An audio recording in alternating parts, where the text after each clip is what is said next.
Okay, sir.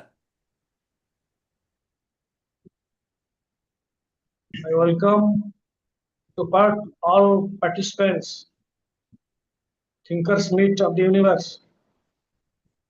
We listen today about the Ganesha Tattwa from Professor Sahadev Patra and Swami Samanand from Rishikesh. Ganesh is a widely revered Hindu deity known as remover of obstacles, god of new beginnings, and patron of wisdoms and intellect. He is recognized by his distinctive elephant head, known by many like Ganapati, Vinayaka, Gajanana, Ekadanta, Modukapriya. His wives are Riddhi and Siddhi. I just remember during my student career, I have acted as Ganesh in a Ganesh Janma drama in my neighborhood during 73 or 75. And I have acted in the Ganesh role and awarded with many rupees. But till the date, I am not aware of the ShriGanesh Tattwa.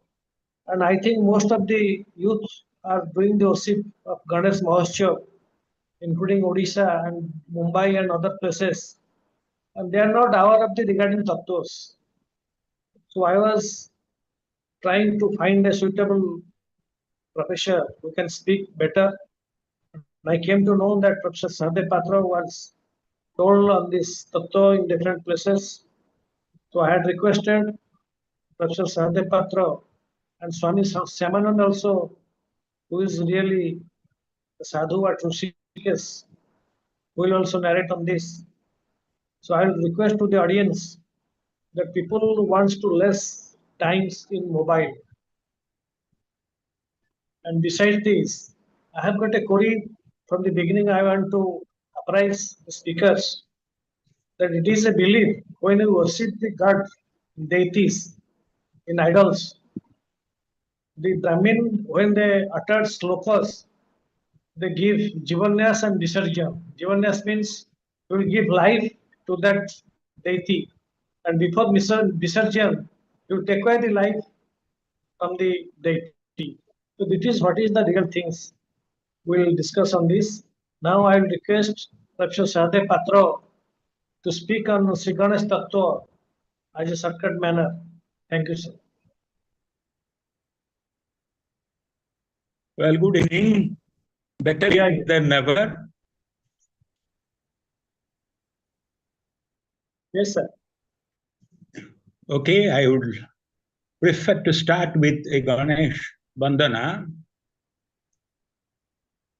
unique by itself. Nitanta Kanta Danta Kanti Manta Kanta Katmajam Achintya Rupa Manta Hina Mantaraya Kruntanam Hudantare Nirantaram Vasantameva Yoginam Tamekadam Tamevatam Chintayami Shantatam Chintayami Shantatam. If my Ganapati Mandal that I have sent to you have been disseminated to all the participants, let me start with the Ganapati Mandal.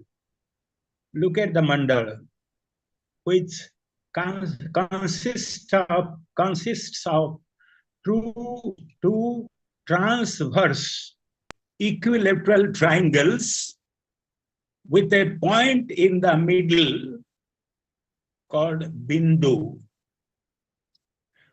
which is the trampling elephant. Bindu stands for the trampling elephant. The 6 vertices of the transverse triangles represent the volume expansion of Bindu. It's somewhat like a sacred symbol of Judaism, one of the first of the 3 monotheistic religions. Ganesh Upanishad says, "You are the earth, water, fire, air, and the space. You are the root foundation of speech. You are beyond the three gunas. You are beyond the physical, mental, and causal bodies.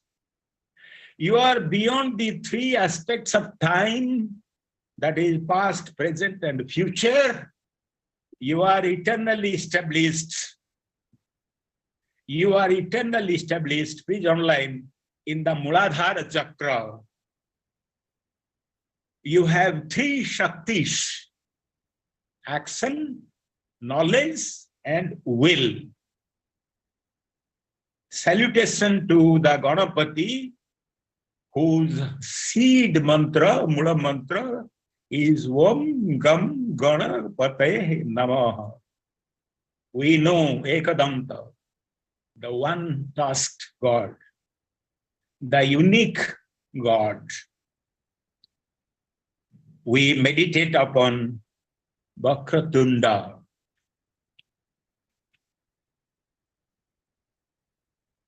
Known as the remover of obstacles, Ganesh took many forms as visualized in the Mudgala Purana. Mudgala Purana, to show the path to success. Ancient stories of Ganesh Pravesh, even of his mount, the mouse, which can reach any corner of the world and burrow through a mountain, even come to pitch in to help disbelief. 8 of his forms are particularly significant. So we worship Ashtavinayaka. First, in his incarnation as Vakratunda, the one with a carved trunk, is when he vanquished the demon Machasura. Motasura. Motasura means jealousy. And the anger born of jealousy is Motasura. The demon desired to rule all the three worlds, and with boon of fearlessness from none other than Shiva himself, he was tormenting everyone.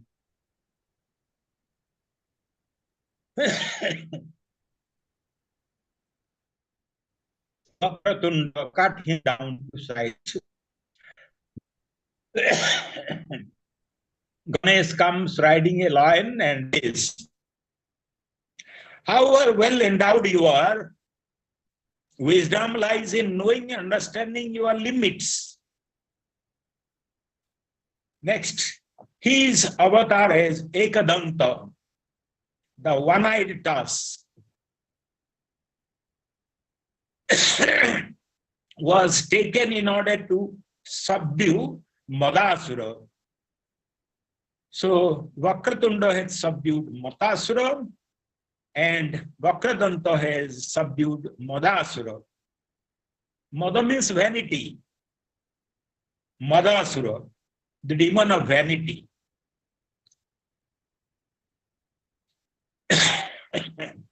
In his avatar, Ganesh stresses the need to let illusions enter your head, intoxicate you with pride. It is possible only with understanding that you are but a part of the divine and that the divine energy is acting through you. Thirdly, Ganesh says, Mohodara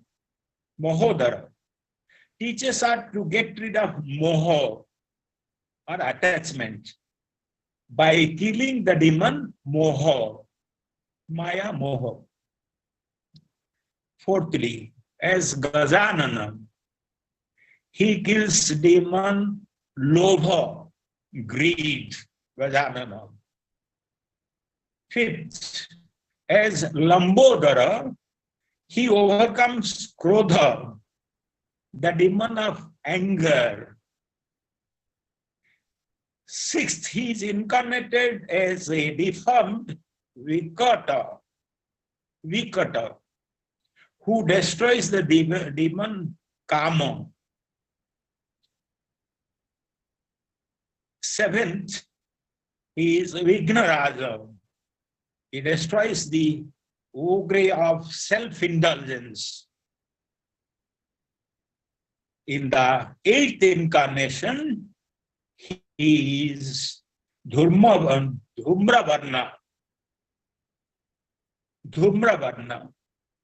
He cuts at the root of it all, ahankara, arrogance.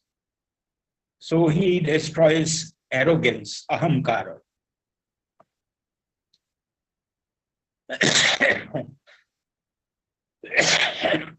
Brahma anointed the sun, the sustainer of life.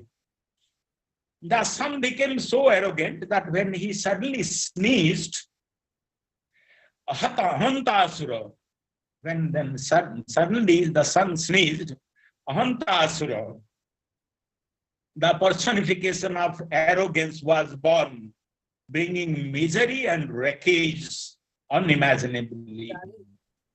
Eventually, the gods prayed to Ganesh to end suffering at the hands of Ahantasura. And Ganesh appeared as a smoke-colored deity riding a rat and went to his Ahantasura.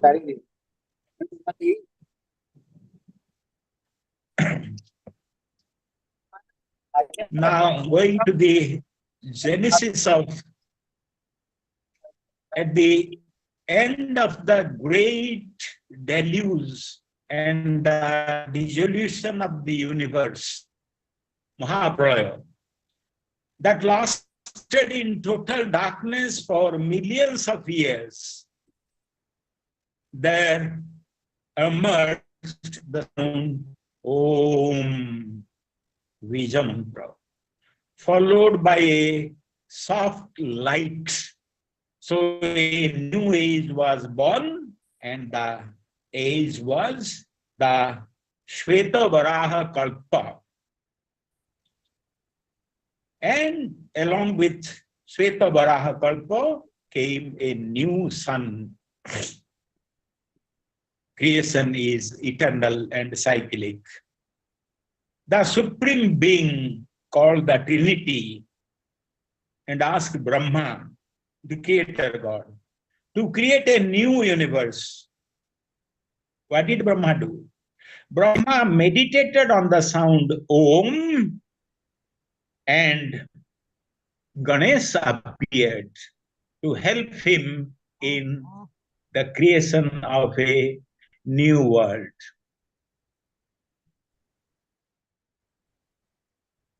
He said he was the universe, and Ganesh shot the assistance of goddess Siddhi and Buddhi. Siddhi means, in one word, achievement. Buddhi means wisdom. We say Siddhi and Buddhi are these two concepts.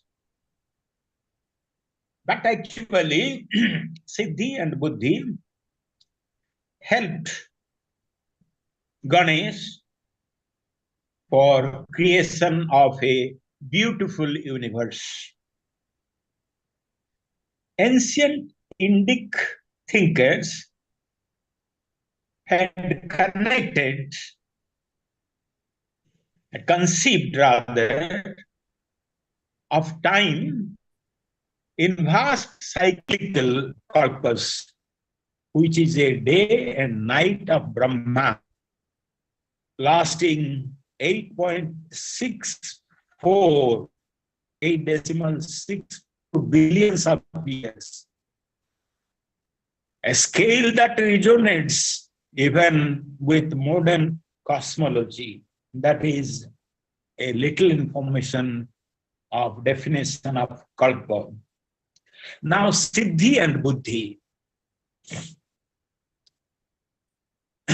Buddhi is intelligence, which enables us to be skillful and expertise. But intellect only empowers us for wisdom and insight. So Sri Ganesha's both concepts, Siddhi and Buddhi, they symbolize Goddess Siddhi, excellence, achievement, and accomplishment. Goddess Buddhi provides us with intellect, insight, and wisdom. As Ganesh or Ganapati is the leader of Ganas, Shiva Ganesh, as you know, he wrote the Mahabharata with a quill, a Vyasa's dictation. As Vigneshwara, he removes obstacles, just as the elephant does in the forest. As Vinayaka, he is the supreme head. As Piliyar, he is the noble child of his parents. Incidentally, there are 32 forms and names of Ganesh, each with combinations of attributes and unique description of Ganesh. Ganesh recently the symbolical impact. A global phenomenon. Ganesh is as ancient as civilization. Even a Harappan seal of an elephant-headed composite image is found. A Rig Vedic address to Brahaspati as Gananam Tva Ganapatim Havamahe. Gananam Tvam Ganapatim Havamahe. Sri Ganesh, Ganapati, as I told you, God of wisdom. There lies a story that goes beyond myth into the profound symbol of intelligence, transformation, and the power of creation. Devi Parvati gathered the sandal paste from her body, carrying flakes of her skin with it, blended it with soil, and shaped it into a child. And into this figure, Devi Parvati breathed life and Ganesh came into being. So Ganesh was born from Parvati's life-living force, enjoined with the head of Shiva's Gana, symbol of intelligence and more specifically, consciousness. Ganesh is therefore the embodiment of balanced intelligence and the nemesis of all obstacles, hence revered as Vigneshwara.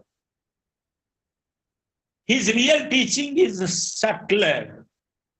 When we cultivate intelligence, balance, and clarity, how he removes our obstacles by bestowing us balance, clarity, and obstacles. Intelligence in the common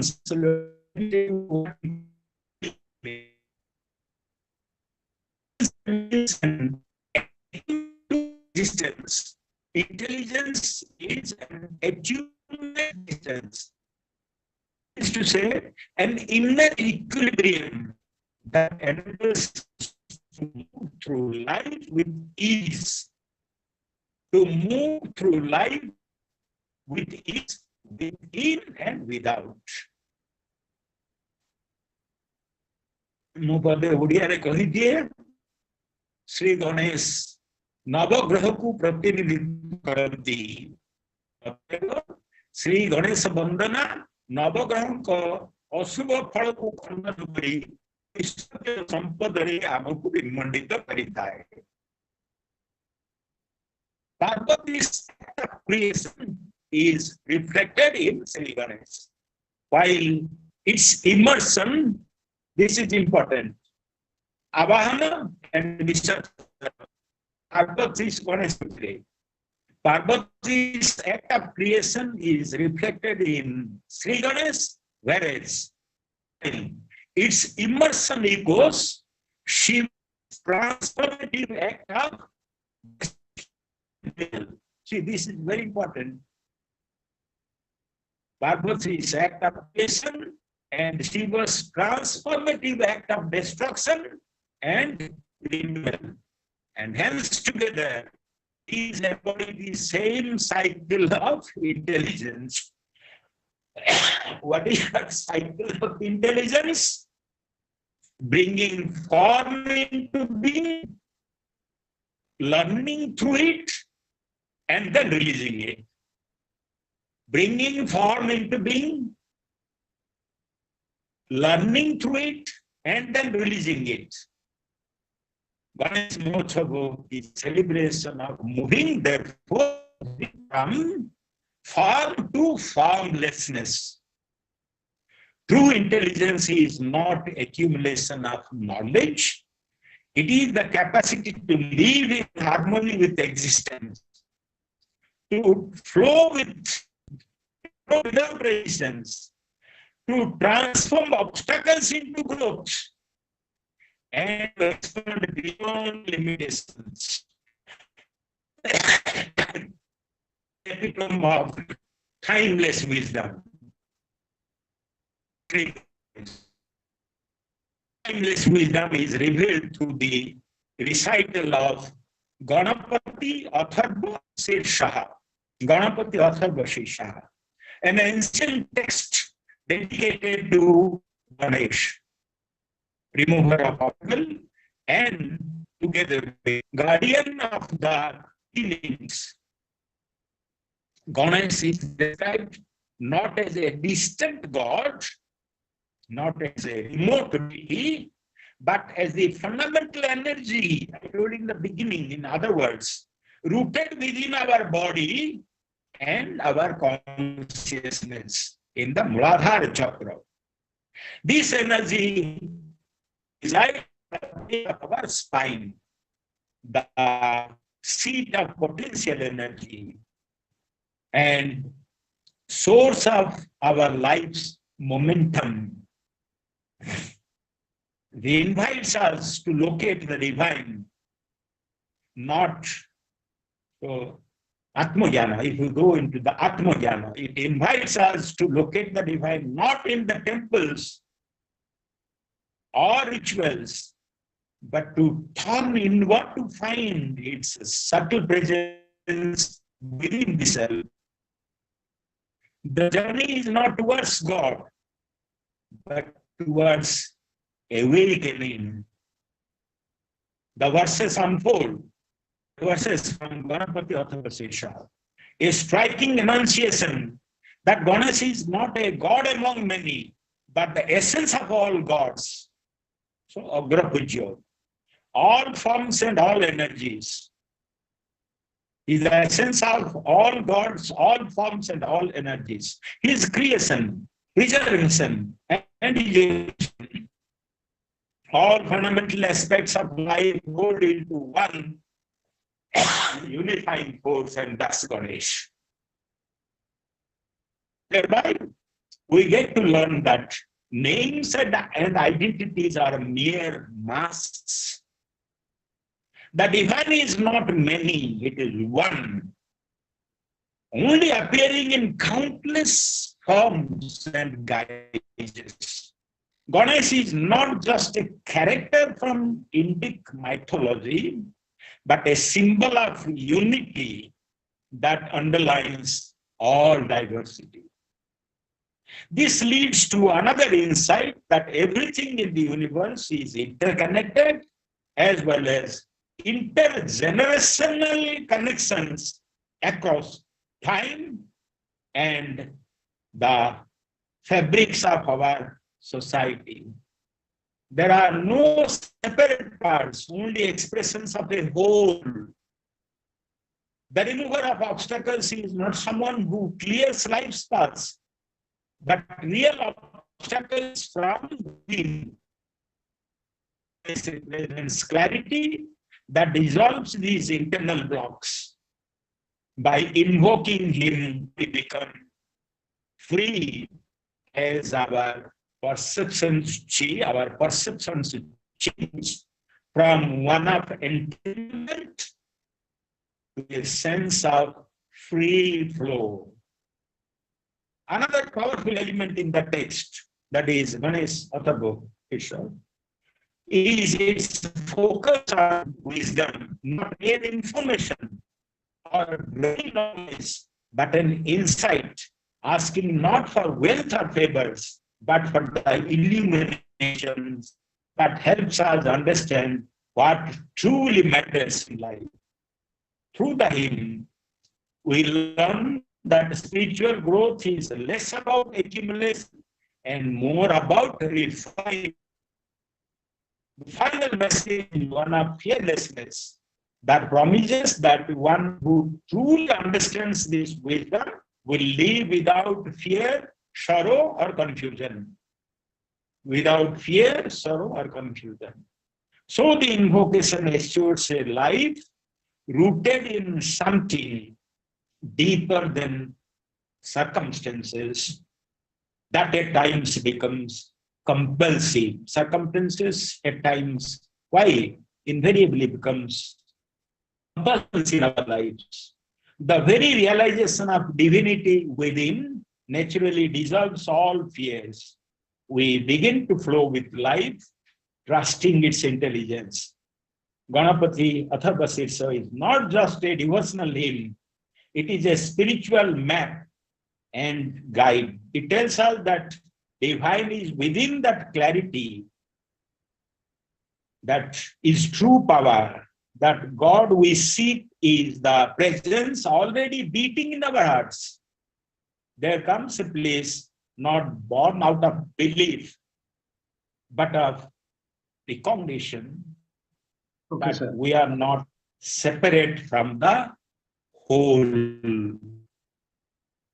I think much more to speak, but I have to come to a close owing to the constraints of time as dictated by the host, and particularly Garuda Babu. Thanks, Garuda Babu, and the host, and to you all. So thank you, sir, for your kind. Ganapati Namo. Sir. So thank you, sir, for your giving your valuable time for this topic. Now we want to listen from Swami Savanand regarding sir, the realistic story behind it. The realistic story means how the elephant head has connected with the human being, and what is the story and the realistic story behind it, which most of the people does not know regarding the stories. And second point is when the Brahmin give him life, is called the Jivanyas. How far it is acceptable when the deity in a form of idol, the Brahmin worshipped in different, not only Durga and all deities, Durga and Kali and Saraswati and Ganesh. This concept of Brahmins to give Jivanyas, to give life, and before immersion, they, by reciting slokas, they take out the life. What is the philosophy behind it, sir? We want to know from the Swami Shyamanandji, who is to a saint from Rishikesh. Now I'll request him to kindly brief us in a very short time so that we will go to the interaction of the public. Om Sthapakaya cha dharmasya sarvadharmaswarupini avatara varisthaya Ramakrishnaya te namaha Shankaram Shankaracharyam Keshavam Vadarayam Sutra Bhashya Krito Vande Bhagavanto Punaha Punaha ईश्वरो गुरुरात्मेति मूर्तिभेद विभागिने व्योमवद्व्याप्तदेहाय दक्षिणामूर्तये नमः। ओम शांति शांति शांति। Shri Gurubhyo Namaha. Am I visible? Is it is it Yes, sir. working? Sir, very nicely, very nicely. Okay. Audible, sir. Yeah, audio, I'll try to be more focused. Yeah. So there are two beautiful questions. In fact, this whole discussion about Ganesh ji started a couple of weeks back when Bardaji had sent me a video, a YouTube video, apparently by some Buddhist scholars who believe that this is not a Hindu deity, and this is something which has been appropriated from Buddhism and accommodated within Hinduism. And then this beautiful question he asked in the end, what is this whole philosophy of Prana Pratishtha, Jivan Nyasha, and then Visarjana? So first let me answer the second question, because the whole talk shall in fact be about the first question, the evolution of this whole Ganapati Parampara and Sampradaya. So the second question is what is called Upasana. We have different kinds of Upasanas in our spiritual tradition. One of them, most important, is called Pratika Upasana. When you are worshipping Lord Vishnu in Saligram, it's actually a piece of stone. So you have Salagrame Vishnu Buddhi. So that is Pratika Upasana. Shiva Linga is not Shiva.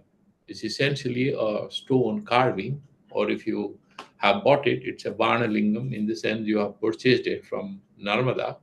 It's of a certain size or shape, and then you worship it, you establish it. What does it mean? You are invoking that spiritual reality doing nyasa. And when you do jivan nyasa, if you are in the tradition of Sankara Vedanta, there is a two-way nyasa. Devam bhutva devam yajet. So first you have to be God yourself to worship God, because it's Advaita, it's one entity. So when you do Rudravishekam or you do Ganesha Pratishtha, the long nyasas are there. There's a book called it's called Ganapati Rahasya, Ganesha Rahasya, big one, about 400 pages, only in Sanskrit. But there's a lot of discussion. You have to do a lot of nyasas. So you invoke Ganesh in different parts of your body, in your mind, everywhere. So you have actually become Ganesh already. And then you are touching that deity, and then you are doing Jivan Nyasa there. What is it? I had once a very beautiful conversation with a monk around Nainital. He lived in a small ashram, and then he didn't have a Shiva Lingam. And I said, how do you do? Because you are a monk, you should have a Shiva Lingam here. And he explained to me that during the Shravan, every day he would make a Shiva Lingam out of clay, do the worship, and then do Visarjan of that Shiva Lingam in the nearby river. That, in fact, is the pure thing. Because in the Vedic tradition, we don't have any idols. Mantra dhinaha devataha. So when you are saying Om Ganeshaya Namaha, Ganesh is very much there in that mantra itself. You don't need a deity. But these are what is described as agamic evolution of the Vedic religion. In Veda, we had Yagyavai Vishnu. Vishnu doesn't have any form, Chaturbuja. No, it is not there. Yagyavai Vishnu. So when Bhagavad Gita said, other than Yajnartha, everything is Karmabandhana. He's not referring to Yajna or anything. He's talking about anything other than Ishwara Arpanam Vidya, anything that you do, that will bind you because you have Kartutva Bhava. So here we do the Jivanyasha and Visarjana, not because actually Ganesh is everywhere, he's Vibhu. Ganesh is not to be restricted or limited by your mantra. But why do we do it? Why should we do it? This is upachara. This is to condition our minds. Brahman is everywhere, Vishnu is everywhere. But so he says, Pasudevam Sarvam iti sa Mahatma Sudullabha. Bhagavan said, we had discussion, Jagat Bhai was making the presentation. Why do we do this? Because these are the upasana prakaranas. These are certain training of the mind, and then there is a certain level in which you will graduate from this Ganesh Pujanam. It's done every day, but you will graduate from the Pujanam to meditation, and maybe to japa, and then further you will read beautiful texts like Atharva Shisha. You will meditate on that Tvam Pratyaksham Brahmasi, beautiful mantra.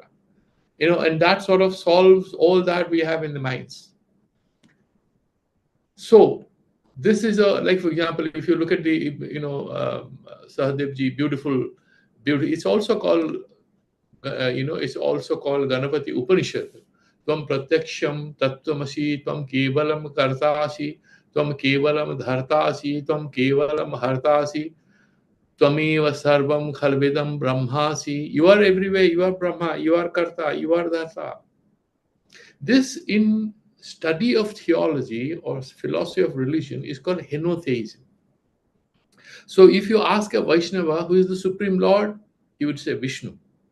Go to a Shaiva and ask who is the Supreme Lord, he will say Shiva. You go to a Ganapatya and you ask him who is the Supreme Lord, he will say Ganeshji.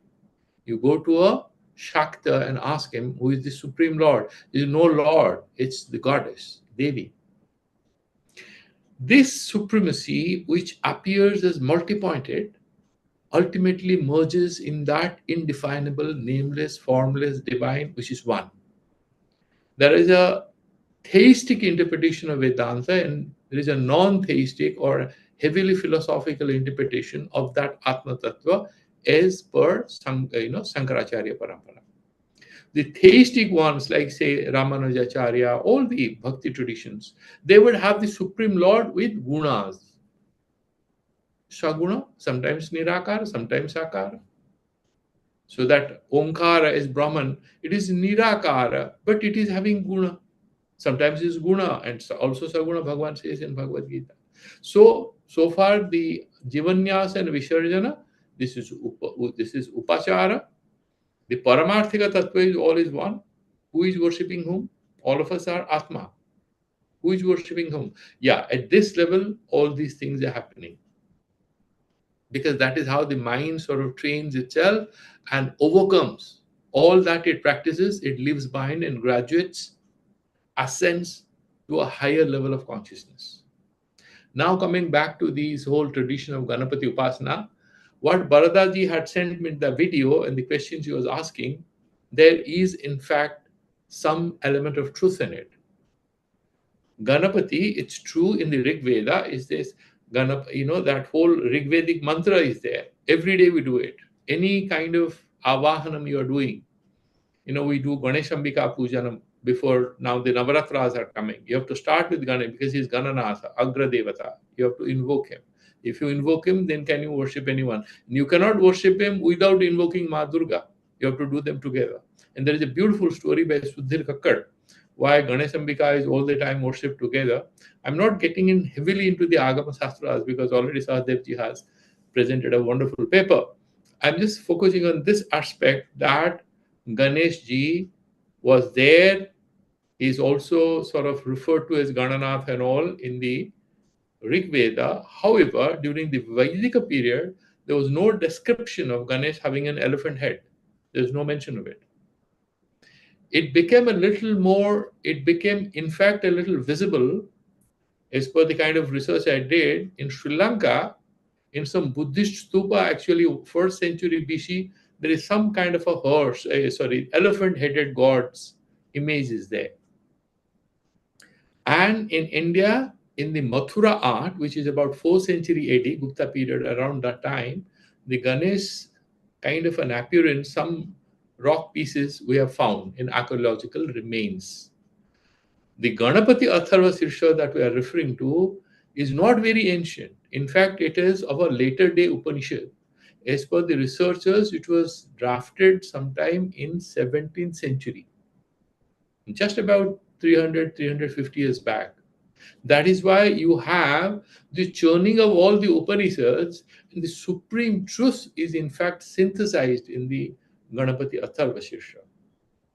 And the Ganesha Purana, which is the best alternative to all other previous enumerations or elaborations about Ganeshji is available in the Ganesha Purana, which is written, authored, as per the sources, about 10th or 11th century AD.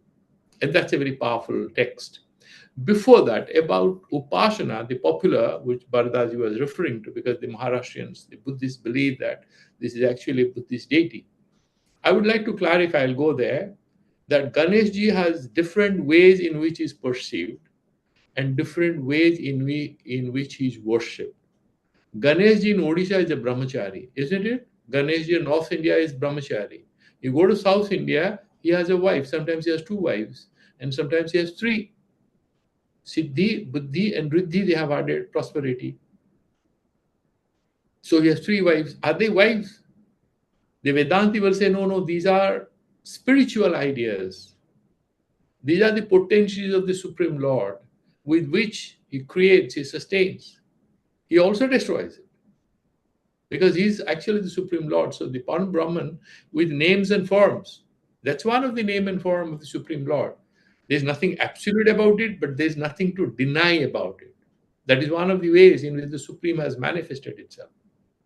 So neither Saraswati is any less important. If you read Saraswati Rahasya, so what do you mean by so many devatas? It confuses the foreigners and modern day students, our children. Yeah, because Ganges, you cannot take a bath in the Ganges without taking a bath either at Rishikesh or Uttarkashi, or you will have to go to a location.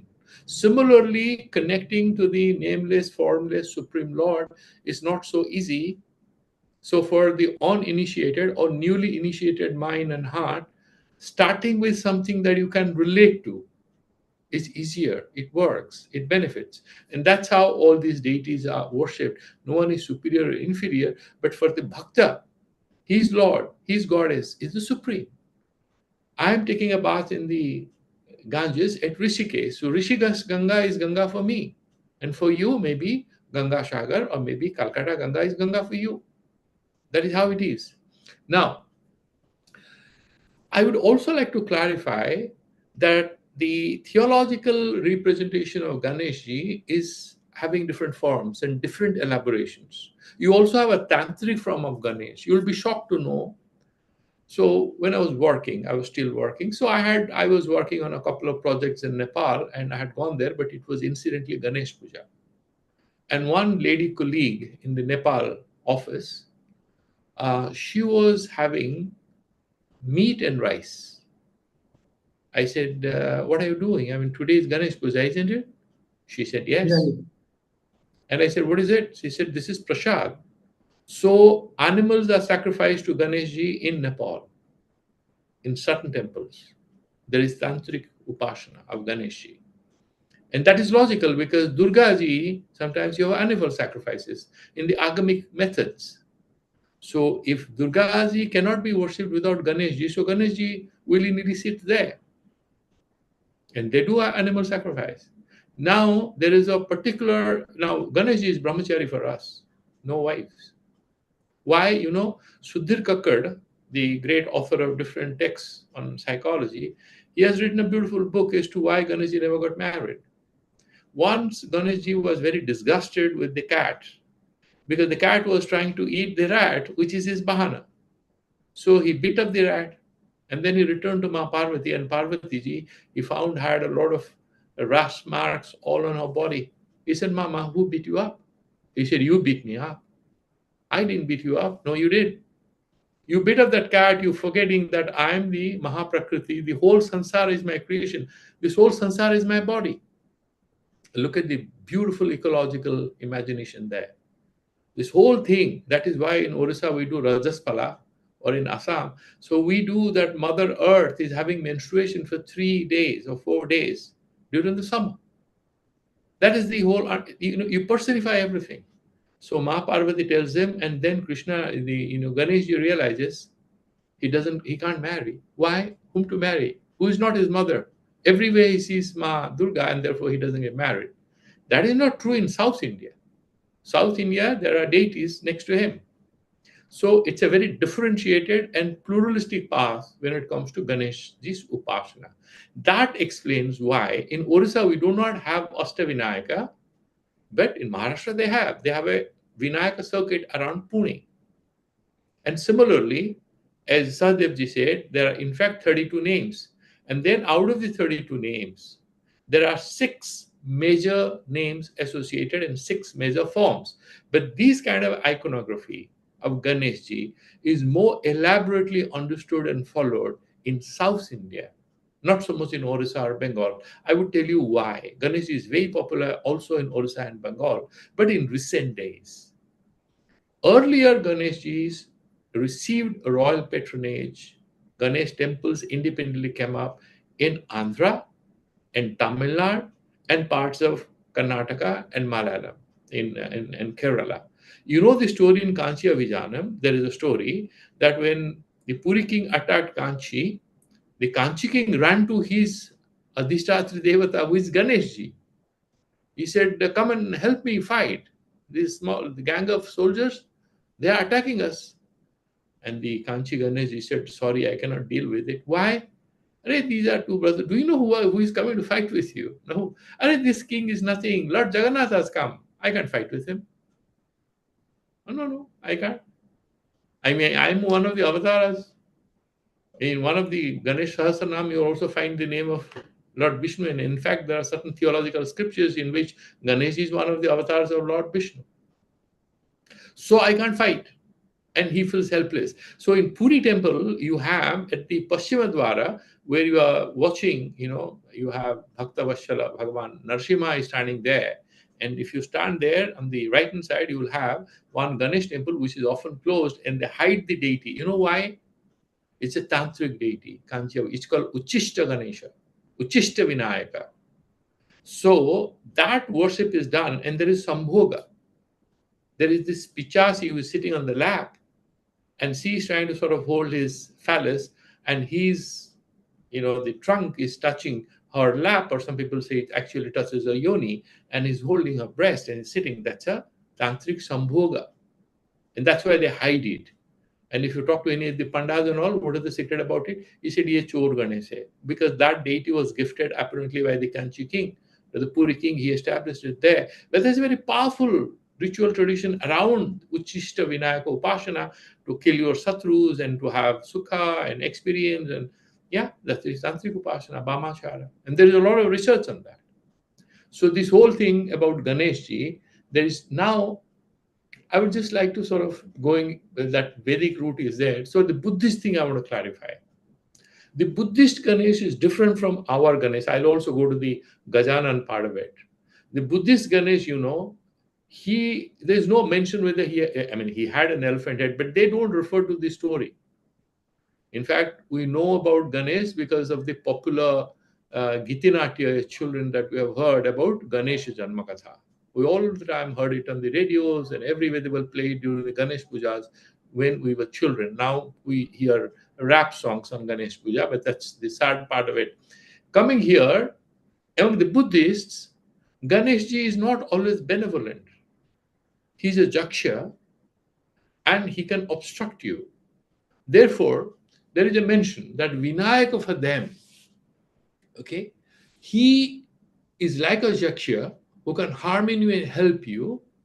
How does he? Because he's Bigneshwara. He can create a lot of Bignas. You can interpret it different way. That Bigneshwara means Bigna Nashaka. But when you say Bigneshwara means he's the boss of all the Bignas, all the powers are with him. So it's very similar to the notion we have of Yogamaya and a Mahamaya. Bhagavan also mentions in Bhagavad Gita, I punish the guys who go on the wrong path. I tempt them. Because of our Purva Papas, we have temptation to commit new Papas.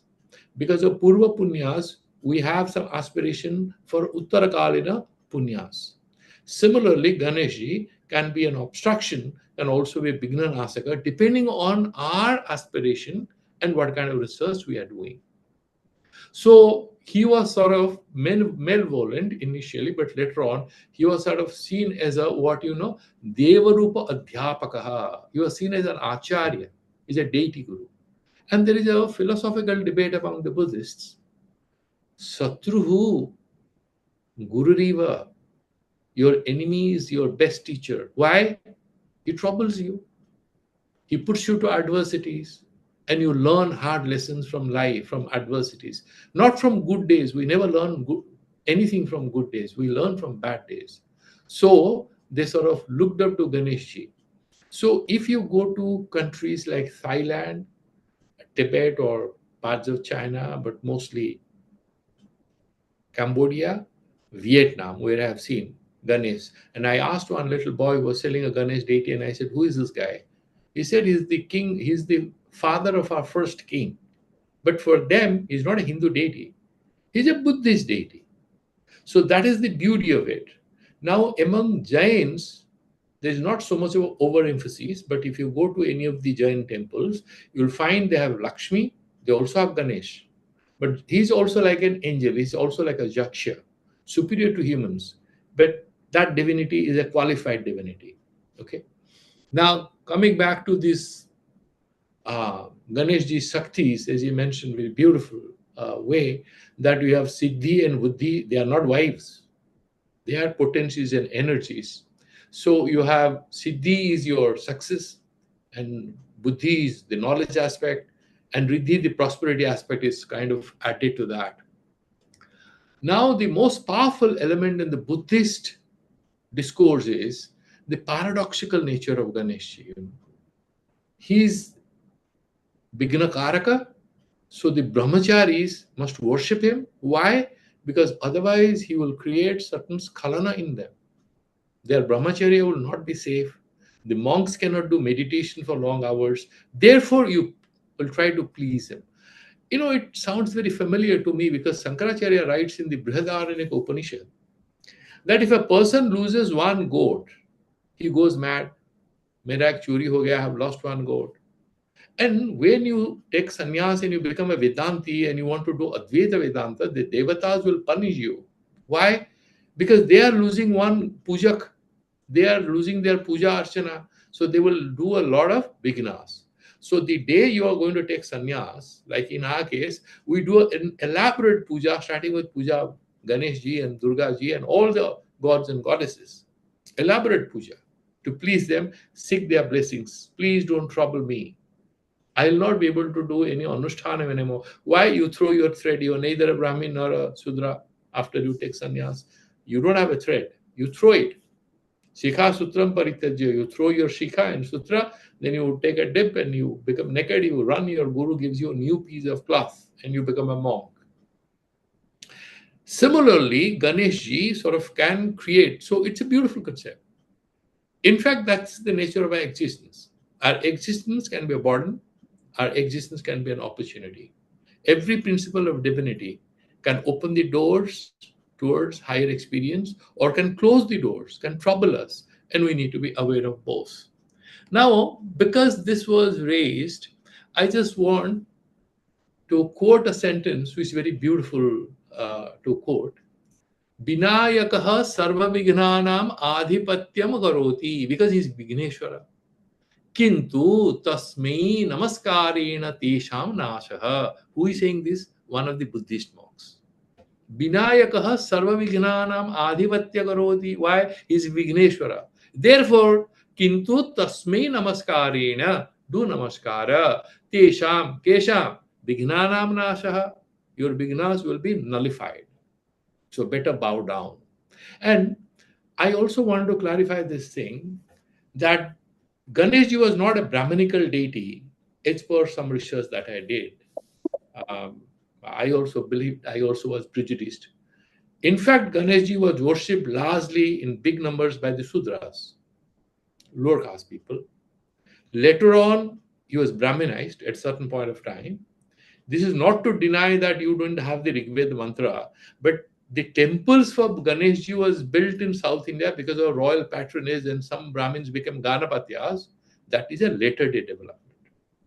And now it has become universal, and a lot of research has happened, which shows that Ganeshji has become a unifying figure, as Sahadevji said beautifully, that it brings together people. So I'll come to this point when I'm ending it. Now, a few points about the academic discourse which is going on Ganeshji about he's having an elephant head. We know the story that Ganeshji was created by Ma Parvati. She went for a bath, and then Lord Shiva wanted to meet her. And then what happens? There is a fight, he loses his head, there's an elephant head superimposed on him. That is one version. Another version is no, this elephant directly he was born. Because you see, there's a lot of research on Lord Jagannath also. There is something called a Heidelberg project. In the University of Heidelberg, they did a lot of, you had Hermann Kulke and a lot of other people involved in it. They found that Jagannath ji is also kind of a melting pot of different cultural formations, where a tribal deity was Brahminized. Where Lord Jagannath, we have the story that these 18 days they open the door, that's all, and then Upanishadic explanation is there. Apadipani apani pada javano grahita paschatya shakshu, he sees without eyes. He apadapani, he doesn't have hands, he doesn't have, but javano grahita, he can go anywhere. He takes all your papa punyas, punishes you and rewards you. It's there in the Upanishad. In that sense, the imagination of Lord Jagannath has Upanishadic justification. A lot of good research has already happened. This is not to deny that there is a tribal side to it. There is an anthropological side to it. So, because I'm from the Ramakrishna order, I have no prejudice. You have to be very open-minded. My spirituality is not challenged by fear of losing faith. No. Why should you? You should be open. You should analyze. So, in fact, I do give due regard to that interpretation that predominantly he was, in fact, worshipped also in Buddhism, but also among Sudras in different parts of the country, got royal patronage. Now we have a lot of Ganesh temples coming up in Odisha also. Like in Barampur area, now there are big Ganesh temples are coming up. Like, Santoshima was nowhere he heard. We had a Santoshima film in the 70s, if you remember. Then Bhubaneswar also has a Santoshima temple, and different small towns we have Santoshima temples. And tomorrow somebody will write an Upanishad called Santoshi Upanishad. And then we'll say it is the most ancient, but that's not true. She has emerged at a certain point of history. And why that is still ancient? Because it gets integrated into that whole ancient. I have a take there. A lot of foreigners will tell this is not Hinduism. This is not what it is. You look at the Upanishad. Who are you to define what I'm going to do? I mean, if you did not like one food, tomorrow you might like that food. Similarly, to me, all religions are always evolving. Nothing is cast in steel, nothing is cast in stone. Nothing is, you don't fix anything. How can something is evolving can be defined with 20, 30 words? It's evolving. So what we right now have is actually agamic religion. It's not Vedic religion. How many people are doing Agnihotras? We have some 20, 30 families in the south. Nobody knows Agnihotra. Veda is all about these yajnas every day. Nobody does it. How many people even know properly the meaning of Gayatri Mantra? So we are more into a more populistic agamic religion based on Puranas. We have to accept it. Now the academic discourse, why I want to mention I'll tell you there are a few controversial books that have been written. One of them says they're using a lot of psychoanalysis to make sense of Hindu deities. So there's a guy called Goldman who wrote a book. It's a Ganesh, they are bringing in the Oedipus complex. What is Oedipus complex? You read the plays of Sophocles or you read the plays of Seneca, that Phaedra, the text name I still remember in Phaedra. So you have a guy who marries a woman because actually the child will kill his father. The child is discarded in the forest. He becomes king of another country. Then he attacks the mother country without knowing. And then as per the rules, he will marry the queen. And then the mother recognizes the son or there's something and he feels it and he feels guilty and he blinds himself. Okay, that is the Oedipus story. As per Phaedra and Seneca. Sophocles I have not read, but he has also written the same story. It's also there in him. Now, what I'm trying to say is they are bringing that in and saying Ganesha and Lord Shiva's ladhai is like Oedipus fight against the father-son fight, because son is possessive of the mother. The son doesn't want the father to meet the mother. He doesn't want a conjugal relationship because that vitiates his infantile attachment to the mother. It's a psychoanalytic analysis. And they're having a very controversial story saying why Ganeshji is so popular among children and women. You know why? The Ganeshji's trunk is like a flaccid phallus, a phallus who doesn't have erection. Can you imagine? Very pervert kind of but they're professors, they're writing it. Then there is a guy called Courtwright who said that Ganeshji, that in fact the name of the book which you mentioned is called the God of New Beginnings. So in that also he made a lot of analysis saying that Ganeshji is very paradoxical. I think he has borrowed his ideas heavily from Buddhism and certain other literature associated. Then he presents that this whole Ganesh thing, he's both good and bad. You see in Buddhism, he's a malevolent god. Depending on the situation, he becomes a benevolent god, but all that. Now, my take on all this is this. And then there are other scholarly interpretations who there are certain professors who are saying, no, he has been a great unifying force in India. Some people are now criticizing Ganesh Puja, associating this with BJP RSS. But BJP RSS were not so powerful when the Ganesh Puja, the Ganesh Pujanam, the Utsav started in Maharashtra, because Lokmanya Tilak thought that he could mobilize more people against the British by popularizing Ganesh Puja. Like in Odisha now, we are celebrating Raja, right, as part of the gender rights to sensitize people about rights of women. We do Rajas, girls have Rajaspala kind of thing to make people aware of the menstrual period, women's problems, so that they are given due recognition and respect. So they could have a positive intention, and later on it could get politicized. But so that is why, so you have to look at the positive interpretation of it. And now, so there are a lot of other people who have actually said that no, Ganeshji sort of brings in what Sadhevji said, that symbol of integration, prosperity, and auspiciousness. And there are other people who are bringing in other things, that if you look at the whole Ganesh Puja Vidhi, Ganeshji has emerged in, now there's a lot of Western music, also part of Ganesh Puja, right, in Odisha. So Ganesh is highly adaptable. He is popular in East Asia, in India, in South India, in North India, in different ways, and people relate to it in different ways. So there are tensions between the Western way of interpreting and our way of interpreting.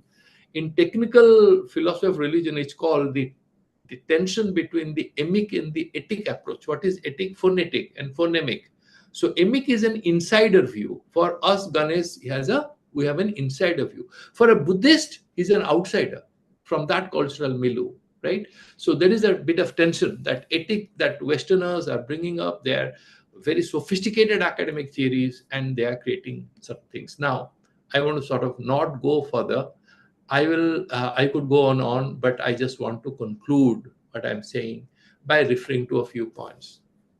Number one, there is nothing essentially, pre-decided about divine names and forms. Divine is essentially true. Names and forms appear and disappear as we spiritually progress. As a Vedanti, that's what is my inner feeling.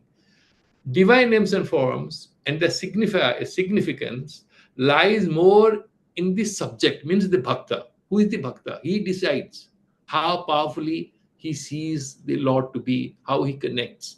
There is nothing in that Lord, because if he doesn't belong to the faith, he might just, I'll tell you, I had gone into one of my manager's house for a dinner in Washington, and she had invited all of us. We went there.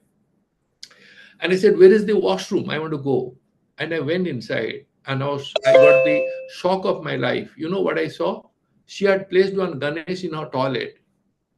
I was very shocked. I came out and I said, I don't want to take her name. I said, do you know what is it you have put in the toilet? She said, what? I said, you have put a divine deity in your toilet. She said, I'm so sorry about it. So I stopped from that day onwards. Never gift or divine deity to a foreigner. For him, it's a doll. You give a Lord Krishna, you don't know what he'll do to it. For him, there's no spiritual significance. We have to accept that and put it in a certain context. It is our faith in it and what power we can get out of it through puja and upasana. Largely, it's all in us. Now, second one, the devotional cults, whether it is Durgaji or Tara, Ganeshji, they evolve over time and they assume different names and forms. Divinity remains, The Paramarthika Satya, Brahma Satya, that remains. But the devotional practices, they will emerge. The final point, you see, there are 3-4 domains in this whole Ganesh discourse. One is textual analysis.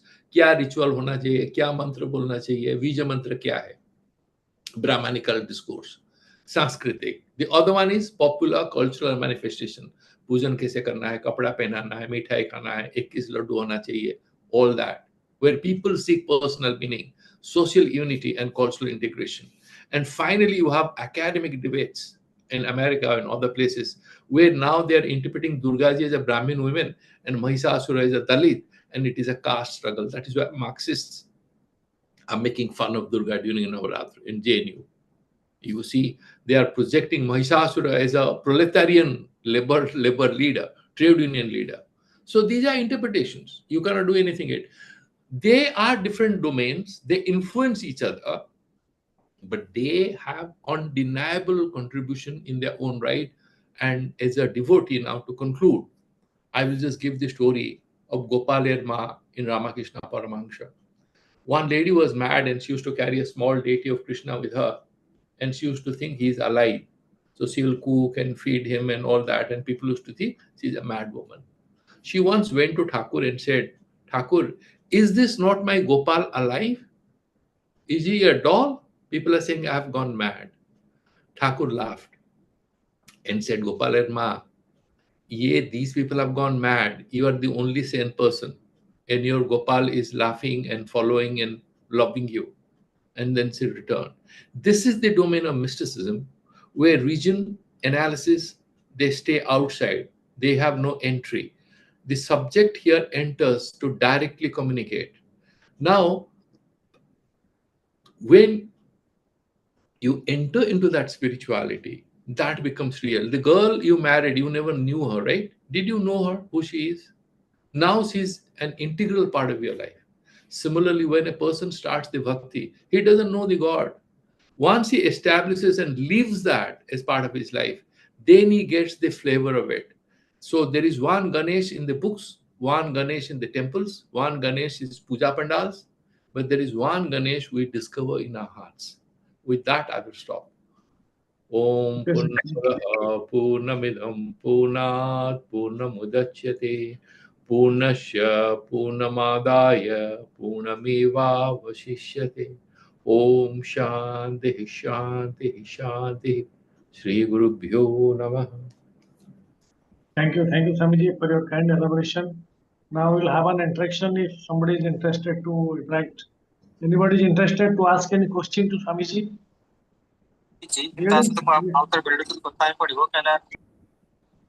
Yeah, give your introduction. No, I think they were talking to someone else. It was not about the seminar. He got on mute. Regarding Swamiji, that reality of that connection of elephant head with a human being, is it how far it is practicable, and it is whether it is a matter of stories or it is a practical? See, I as I was telling you, this now if somebody asks, did actually Vishwamitra come to carve out Lord Jagannath? We Odiyas, we believe it, right? That is how our Adha Gadha Dyankara, right? He is half made. That is how we describe. For a foreigner who will listen to it, he'll laugh. What is this? It's a tribal deity. Same way with Ganeshji. For the believer, it's true. Now, the boy who falls in love with a girl, tomorrow, if your son falls in love with a girl and comes to you, Papa, I love her. Then he also, he's so average to look at. And what is the education? How come you got trapped? But for him, sees everything that he wants to meet and he wants to communicate with. So these stories, that's what I said. The logical, analytical, academic debate is in the classroom. But once you enter into the temple, you have the rituals. But once you are with yourself, you are meditating on Lord Ganesh. That is a different game altogether. There is no logic, there is no reasoning. It's a mystical experience. And that is how I always believe that you might reject it as madness, as illogical, and this and that. Yeah, it is. It is illogical. Love is illogical. Love is not rational. Much of our life is actually irrational. Now you can define whether you want to pursue an irrationality. If it is harming others, you're killing others, you are talking ill of others, it's you are you are restricting freedom of children or women in the name of religion, that's problematic. But if in order to connect with Lord Ganesh, if I'm feeding bananas to an elephant, thinking I'm feeding bananas to Ganesh, it's my business. Why should anybody be troubled? Because it's my spirituality. I think we need to grant that plurality, then we will respect all and then pursue our own faith. Because that is what Ramakrishna did. He practiced also Christianity and Islam, and at the end of it, he was so cosmopolitan, but he stuck to Ma Kali, he loved her. And so we can all love our respective deities without disrespecting any deity. This Swamiji, that Shivani Behan has told in that video regarding that eyes and the mouth and the ear is compared that the more listen and speak less. Yeah, I this is a mean, yes. So the big but, ears symbolize that you should listen more, small mouth that you speak less, and small eyes that you should be very sharp. And then he's saying it's a bit of baby-like innocence that the trunk goes towards the laddu, and laddu is barada. He's barada baram dadati te varada. He gives you boons, and then you have the gourd ankush, and then you have the pasha. Pasha is to bind your vignas, your weaknesses. You bind them. So all these are, you see, what happens once there's a picture, there's a symbolism behind it. And then, if you permit some time, we should discuss Kali. Navaratri is coming, because on Kali, in fact, a lot of people don't know why Kali looks like the way she looks, because we have no idea. Is she actually naked? No. That is a figurative representation of a very deep spiritual secret. And as Sahadevji already beautifully mentioned, and you are mentioning, that the symbolism evolves. Once you take interest, then you get into it. And yeah. Like Krishna ji used to steal makhan. You go to Vrindavan and tell him चोर थे. No, they say मक्खन क्या होता है, हम लोगों का पाप होता है. वो पाप चोर थे, अपने भक्तों का पाप को चोरी करते थे. That is symbolically represented by makhan. Makhan is that stickiness, right? It's all our sins that is stealing. So this is how we relate to the divine. Okay, Uma Shankar ji, any question?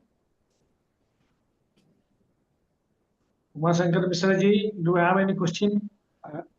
Yes, sir, I have something. Yeah, you can Yes, ask. sir, I have some questions. You can ask. Swamiji, pranam. Swamiji, pranam. My point is, rationality is, I refer to superior knowledge, superior understanding, and superior feeling. Because ordinarily people are concentrated in the lower atmosphere of the air, where they eat, sleep, and do jobs, rear children, all these things. So rationality, what you say, is much inferior to irrationality, because if somebody sees God in stone or wood, that is his perception, and to the extent that was land devoted, and also might have research. So ordinarily we say that human beings and animals are made of protoplasm, but there is so much variety and distinction between these protoplasms. Why the feeling of mother to child? Why the devotees to the God? All these things exist. So this requires a higher knowledge, and I request the president to have some discussion before these meetings are made, so that we can concentrate on these bigger things instead of these what is this mythological aspects. Ganesh has had, and his birth is not known to his father. All these things are mythological. That is not of much importance in this intellectual forum. This is my connotation. I think you'll highlight something on this. Thank you. Yeah, I mean, absolutely one wonderful question. And that is why I said that the religion of names and forms, the religious practices and faith, which are linked to names and forms, that they are of one level. When a person sadhana graduates, he goes to a higher level, he may not find it very fascinating. And he will go to a level where he would like to be more contemplative. That is why Shankaracharya says, you Bhagwan says in Bhagavad Gita, you start with Karma Yoga, make it Nishkama Karma Yoga, and you do Atma Samarpana, then do Upasana, and finally you get into Jnana Yoga. Rite Jnanam na Kaivalyam. Without, now somebody will say, so I am doing Ganesh worship, am I a fool? No, you are not a fool. You are learning doesn't mean you're a fool, but awe is a necessary condition for your enlightenment, not a sufficient condition. So ultimately, one has to graduate. But you know what? There are many places. I was talking to somebody. Somebody told it to me actually. He said, "Dil ko saaf karo, Ravan bhi bahut puja karta tha." I liked it. Apparently, he took it from Osho Rajneesh, but I loved it because ultimately, whether it is puja or nishkam karm or reading of books, God is not hiding in any of these. Ultimately, it's a very, very personal journey. And depending on where you are and what is your orientation and what's your inclination, depending on that, you will start your journey. So we are also having, like, for example, just before this class, I had a class on Panchadasi where we were discussing what is the meaning of Tattvamasi. So depending on what are we interested in, but these are also interesting things because we want to understand our culture, we want to understand what we practice. So in that sense, these all are relevant at an intermediate level. But ultimately, if you are meditating on the Atharva Shirša, you are connecting with the Supreme. So depending on, yeah. So I would broadly say this much and conclude, but we can always have, if you want to really focus on the Vedantic aspect, we can have more discussion on that. Sir, our president is very miser. He's allotting less time. What you wanted to impact on us requires at least 5 to 6 hours. Yeah. Okay, Mr. Pratap Rao from Chhattisgarh, I will request to sum up and give vote of thanks, please. Mr. Pratap Rao. Good evening sir. तो बहुत अच्छा लगा कि मतलब पत्रा साहब पहले अपना गणेश जी की संबंध में जो भी कुछ बोले, साथ साथ स्वामी जी की बहुत कुछ मतलब अच्छा चीज बोले कि जो कि हम लोग आम आदमी को जानकारी नहीं होता है। और स्वामी जी को बहुत बहुत धन्यवाद है। और गणेश तत्व तो ऐसा एक चीज है, मतलब आदि पूजा, कहीं भी कुछ भी पूजा होता है गणेश जी की पूजा पहले ही शुरू होता है।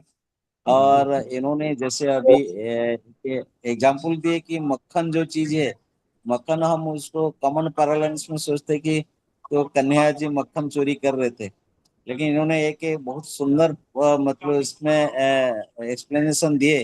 भाई मक्खन तो भाई आप उसको समझ लो ये पाप है और भगवान जी आपके पाप को ही चोरी कर रहे। बहुत सुंदर आप बोले स्वामी जी। आप आपको अनुरोध करेंगे कि आपको लंबा सुनने के लिए इच्छा है, लेकिन समय सीमित है। और आगे बरदा जी को मैं निवेदन करूंगा कि एक बार और एक इंटरेक्शन रखें। स्वामी जी को सुनने के लिए बहुत अच्छा लग रहा, और हम चाहेंगे कि और कुछ भी टॉपिक के साथ स्वामी जी के साथ हमारा भेंट हो। और बाकी आज की ये जो आभासी जो वेबिनार में हम सारे लोग जुड़े हुए, जैसे मिश्रा साहब है और पात्रा साहब है और बाकी लोग हैं, बहुत बहुत सबको मैं धन्यवाद है। विशेष स्वामी जी को मंत्र से प्रणाम करता हूँ, बहुत अच्छा लगा। और पत्रा साहब को भी बहुत बहुत धन्यवाद, नमस्कार नमन करता हूँ। और दास साहब को मैं, वरदा दास साहब को मैं अनुरोध करूंगा आगे समय सबसे कोऑर्डिनेट करके देख लीजिए, जो कि हम और एक इसमें हम डिस्कशन रख सकते, अच्छा लगेगा। Thanks a lot. Thank you. You will be astonished in the last video. It has been today, since today, 950 people have seen the last Sunday, the video we had made on Gita and Bhagavat. So next time I am planning for that the superstitions that Swamiji will present and another person from Nirishwari Math group or like that. I want there is a debate thing like that to know the truth. One belief and superstitions and scientific thoughts. I think I am planning on this subject in the next time. You can give your views. Okay, thanks. We Yes, are yes. already. Swami put the spirituality in a very scientific manner, and he spoke very beautifully. And I loved it to listen, and I will think that if it will be streamlined to others, and there is a better audience to listen, and we shall preserve for future. And naturally, we will request Swamiji to give his valuable time to another session to listen some other aspects. Thanks. Okay, okay. Thank you. Good night. Good night. Good night. Good night. Good night, sir. Thank you. Suvarat. Namaste, Swamiji. Namaste, sir.